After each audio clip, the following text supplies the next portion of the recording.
I have witnessed protests in better climes.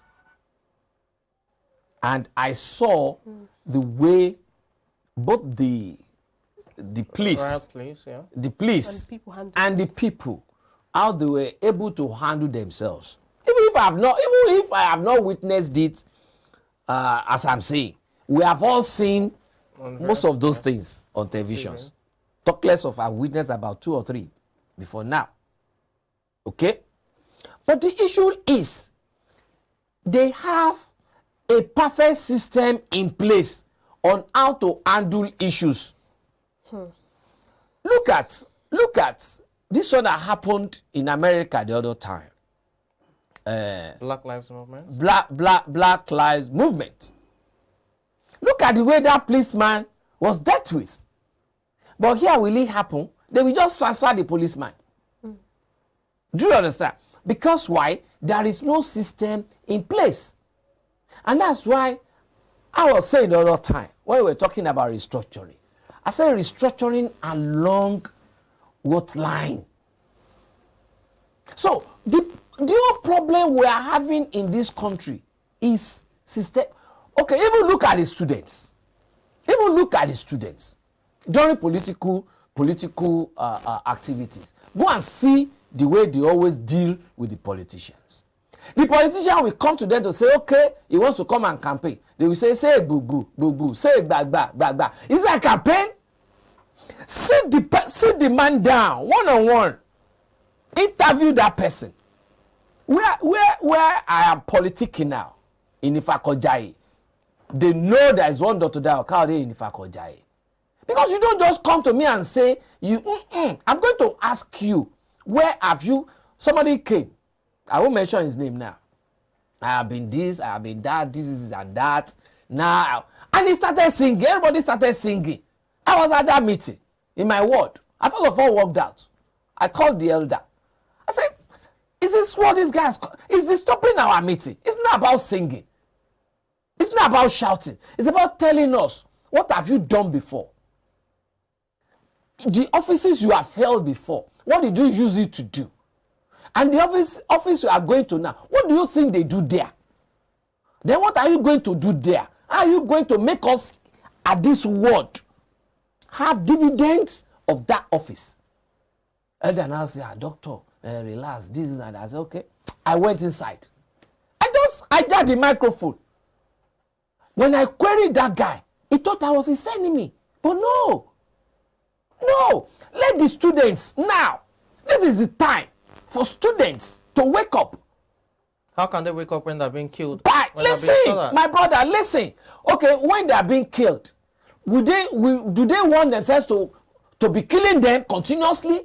For them to stop it now. This is part of the ways to stop it. When these people are coming to campaign to you, stop saying, say, bubu, say, baba.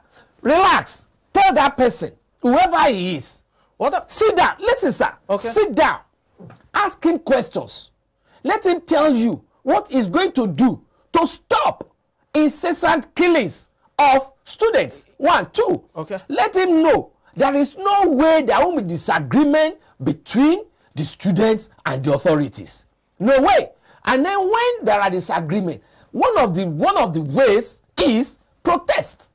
When we are protesting, you must not send any armed personnel to us. They sign. Election period, people say a lot of things. People make promises. Talking about signing, it's the same. Listen. Cutting this issue. No. People can come and say different things. Listen. When you're talking about MOU again. No, you talk about signing. So yes, it's about MOU, and I want to tell you what MOU should consist of. Okay. Because so many people sign MOU without knowing what is supposed to be there. Let me tell you, I was just reading something yesterday. And I find out that even the MOU that some people signed with the federal government and the ASUU, they are not. When we leave here, I will send you an array of names of one. Those people that represented government in that at that meeting, array of professors that were assistants to those people. Then array of professors that that were there to witness. Then at the end of the day, they turned the whole thing around and then shove in something else. When you're talking of MOU, it has to start with what is the problem that is bringing that roundtable meeting. Now, this problem, has it happened somewhere before? You have to find out, how was it solved?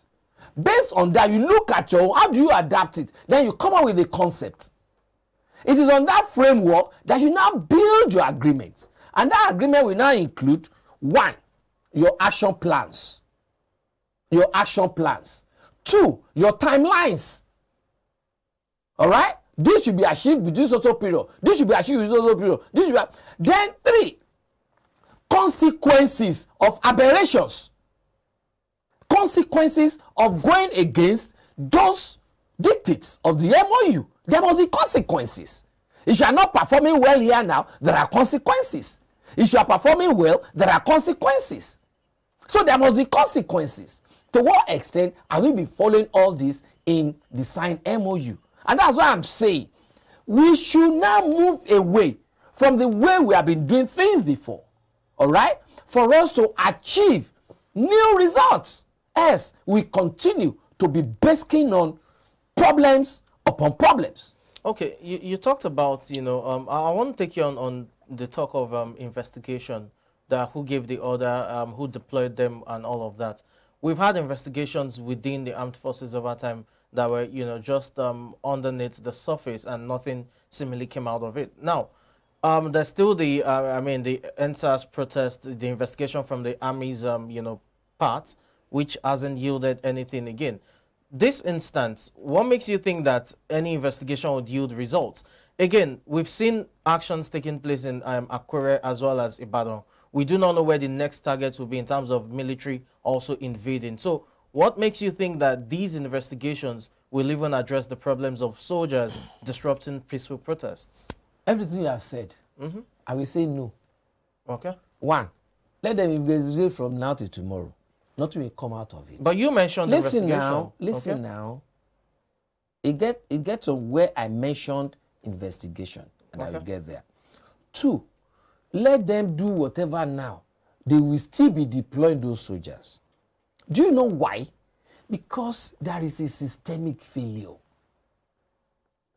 Not until when we are able to redesign, to rediscover our nation, and then come up with a working system, all these things will not be. And that's why I also said, at this period, let us all retreat. Honestly speaking, let us all retreat back to our constituencies. And when I talk of constituencies, not necessarily local government or whatever, ASUU has its own constituency. Let them wait for them there. The students, they have their own constituency. Let them also go and waylay them there. Because it is now that they too can exercise their powers. I'm telling you. Do you think the students were wrong? Because there are some people I'm not saying anybody is wrong or right now. Dr. Dayo, don't talk about wrong or right. No, by blocking, this is not your opinion. I'm telling you based on the reports we had seen and read that we're wrong by blocking the highways and disrupting free flow movement. In a situation of, let me borrow Adelakun's words, late Adelakun, chaos and crisis. Chaos and he said chaos and crisis. That is, in a situation of chaos and crisis, anything goes. Go to the filling station during queues. When your car is bashed, it's bashed. Because what? There is disorderliness. And that's what I'm saying. This exactly is the time. If to say by now, I'm a student. If to say I'm a student now and I belong to the top echelon, I just say, okay, ASUU is on strike, continue that strike, no problem. We too, we're on strike. Then go and stay in your constituency. All right? Stay in your constituency. They will come and meet you.